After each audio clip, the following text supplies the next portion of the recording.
une navette fluviale entre Berthier-sur-Mer et l'île aux Grues est en service depuis samedi.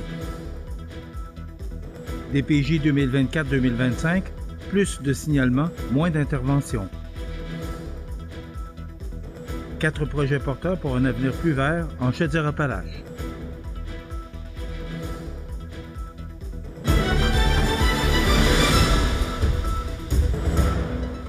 Lundi 23 juin 2025. Bonjour mesdames et messieurs et bienvenue à votre bulletin régional sur le réseau de télévision CMA TV.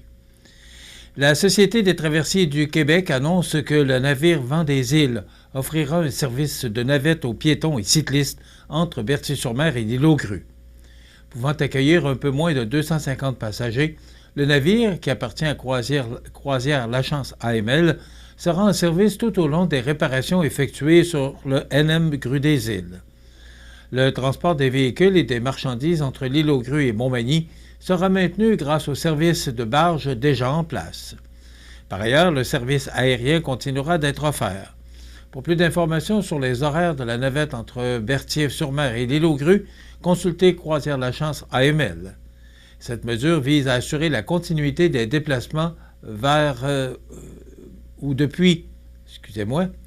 des déplacements vers l'île aux Grues durant la période estivale.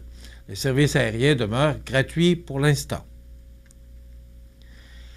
À l'occasion de leur 22e bilan annuel, les directrices et directeurs de la protection de la jeunesse du Québec ont livré un message clair, soit celui que de protéger les enfants est une responsabilité qui va bien au-delà des signalements. S'exprimant d'une seule voix, les DPJ rappellent que c'est collectivement que nous devons veiller au bien-être des jeunes. Inspiré par le rapport de la Commission spéciale sur les droits des enfants et la protection de la jeunesse publié en 2021, ce bilan réaffirme que tous les adultes, tant les parents, les proches, les enseignants, les voisins et les intervenants communautaires, ont un rôle à jouer. Lorsque les mécanismes naturels de soutien autour de la famille ne suffisent plus, la DPJ intervient en renfort, mais toujours en complément.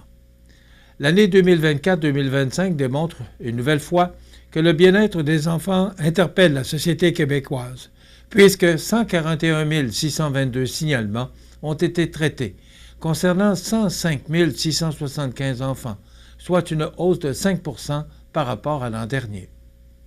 Toutefois, seulement 29,3 % de ces signalements ont été retenus pour une évaluation approfondie, ce qui représente 35 264 enfants. Ce contraste illustre bien que plusieurs familles vivent de grandes difficultés sans que cela justifie nécessairement une intervention de la DPJ. Le bilan rappelle que les enfants ont besoin que les adultes qui croisent sur leur route soient attentifs, présents et engagés. Protéger les enfants, c'est agir dès les premiers signes de détresse, avant que la situation n'exige une intervention formelle.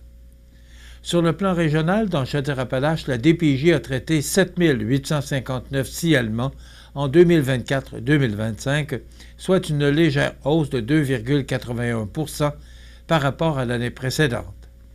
Parmi ceux-ci, 2 937 ont été retenus, soit 2,26 % de plus que l'an dernier. Le taux de rétention se maintient à 37,4 %.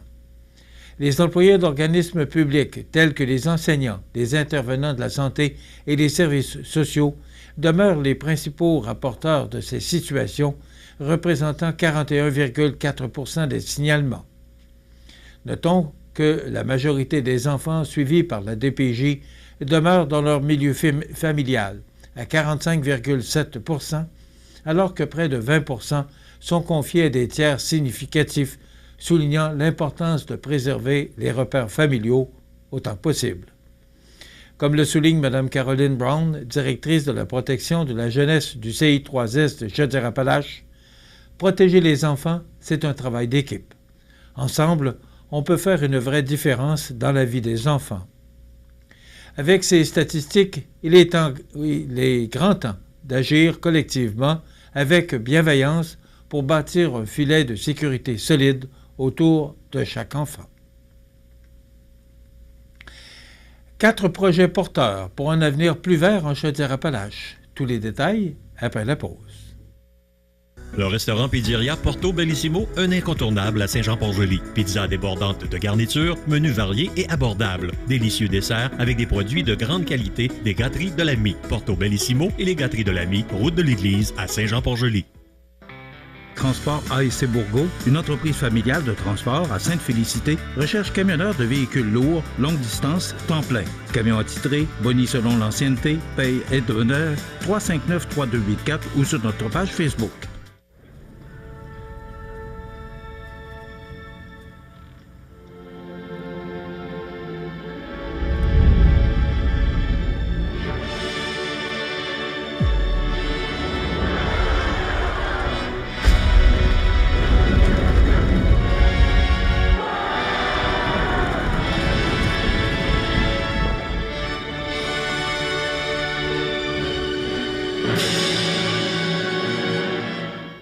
Vous regardez CMA TV, le réseau de l'information sur la Côte-du-Sud. Dans une démarche concrète d'adaptation au changement climatique, la Table régionale des élus municipaux de Chaudière-Appalaches, la TREMCA, et le CI3S de Chaudière-Appalaches ont récemment lancé un appel de projet auprès des municipalités et des MRC de la région. Résultat, 4 initiatives ont été sélectionnées et seront réalisées d'ici avril 2027 avec, pour objectif commun, de renforcer la résilience des communautés tout en améliorant leur environnement. Le premier projet, mené à Saint-Charles-de-Bellechasse, consiste à aménager un verger communautaire dans le parc riverain de la Boyer, piloté par le Bureau d'écologie. Appliquée pour le compte des Amis du Parc, cette initiative vise à favoriser la biodiversité et à améliorer la sécurité alimentaire. Elle se distingue par son approche collaborative entre les citoyens et la municipalité, avec des retombées positives sur la santé et la résilience de la population. À d'Israélie, la paroisse prend les devants avec la création d'une forêt nourricière au Parc du Pouvoir. Ce projet novateur allie agriculture durable et implication citoyenne. En plus de fournir des denrées comestibles, l'espace deviendra un exemple de résilience alimentaire et de lien renforcé entre la communauté et son environnement. Sur la Côte-du-Sud, l'organisme des bassins versants mène des travaux de consolidation d'un tronçon du chemin du Moulin endommagé à l'été 2024. En déplaçant la route et en végétalisant le nouvel aménagement, le projet permet de limiter l'érosion tout en favorisant la biodiversité.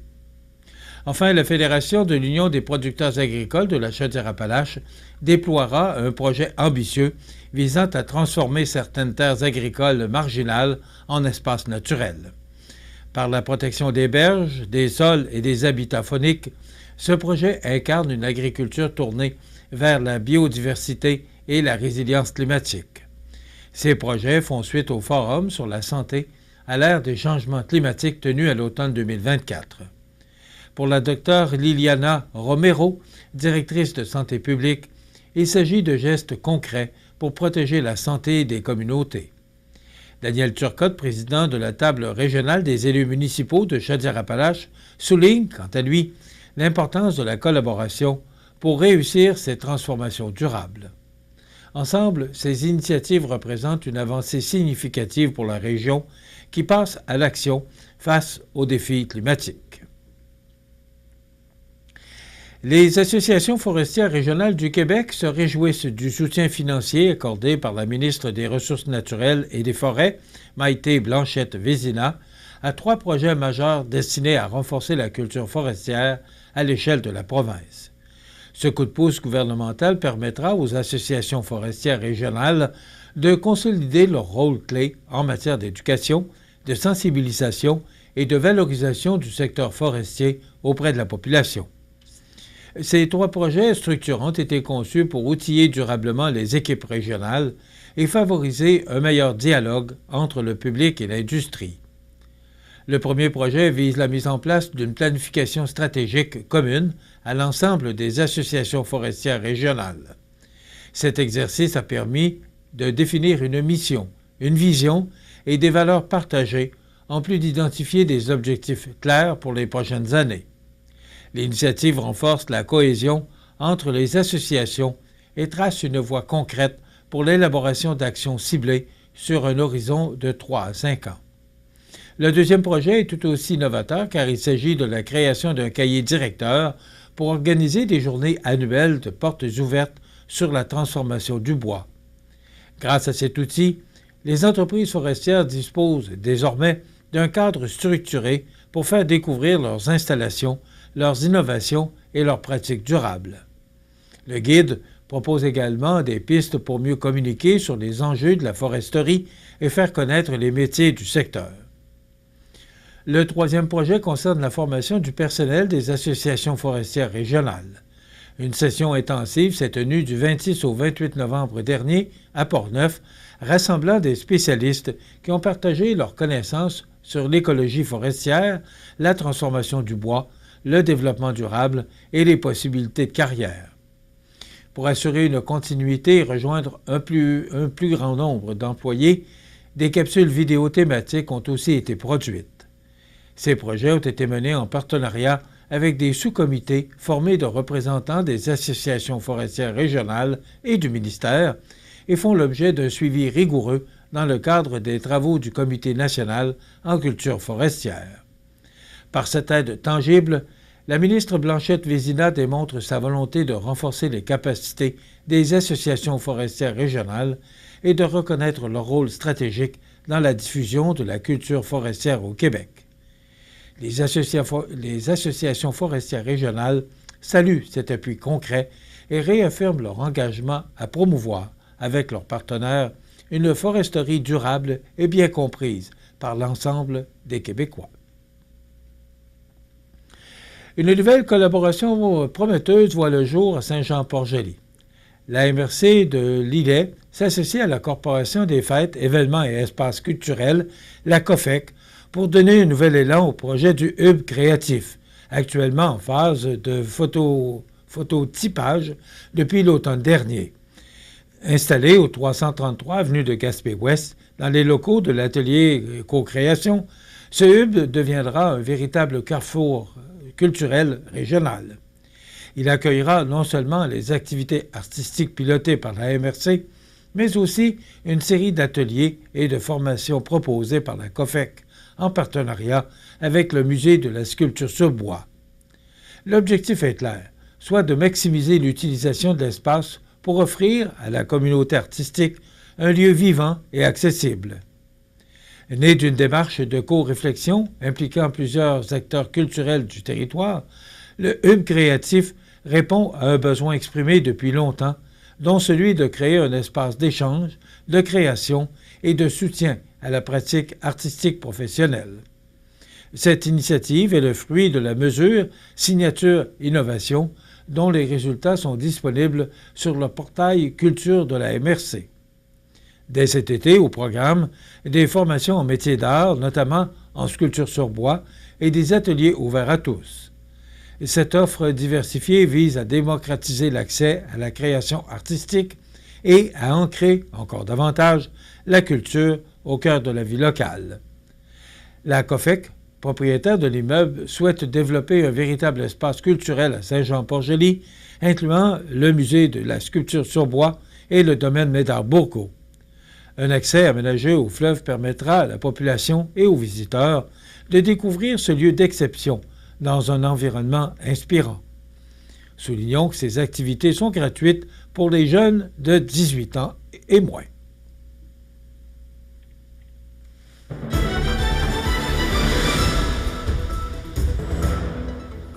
Au sport, au baseball senior, l'équipe manimontoise prend l'avance du match 1-0 dès les deuxièmes manches. Le CRSA sort les bâtons et profite d'un circuit pour prendre l'avantage de la partie 4-1.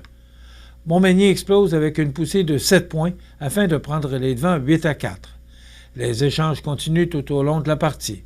C'est finalement en sixième manche que les erreurs coûtent cher à Montmagny, qui ont vu l'avance de leur filet entre les mains.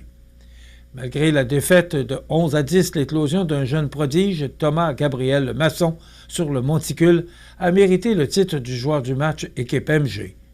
Le prochain match de votre équipe est ce vendredi 27 juin dès 20h au parc Marcel Desjardins. Voilà ce qui complète votre bulletin d'actualité pour aujourd'hui, ce lundi 23 juin. Dans un moment, les prévisions de la météo. On vous présentera comme menu de ce lundi 23 juin une chronique environnement avec Martine Letourneau et Sylvie Ouellette. Audrey Saint-Pierre se rendra à l'animalerie Montmagny et on reçoit Jessie Croteau pour nous parler de sa candidature aux prochaines élections municipales du 2 novembre prochain. Bien sûr, il sera question d'actualité vers la fin de l'émission. Je vous souhaite donc une excellente émission à notre antenne.